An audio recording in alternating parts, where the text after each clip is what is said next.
In today's video, I'm going to teach you how to make a 3D box with animation in PowerPoint for beginners. If you've ever wondered how to make your presentations more dynamic and eye-catching, you're in the right place.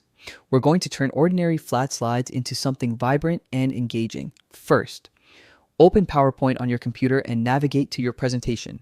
If you don't have one yet, start with a new slide where you want your 3D box to appear. Next, click on the Insert tab at the top of your PowerPoint window.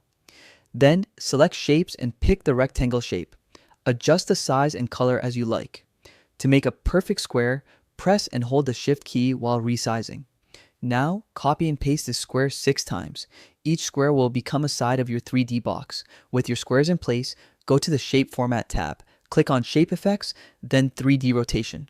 Experiment with the various 3D perspectives to position each square as a side or the base of your cube.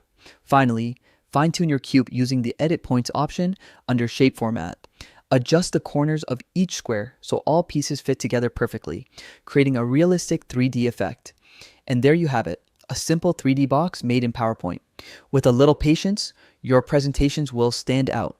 Stay tuned for part 2, where we'll add animation to bring this 3D cube to life.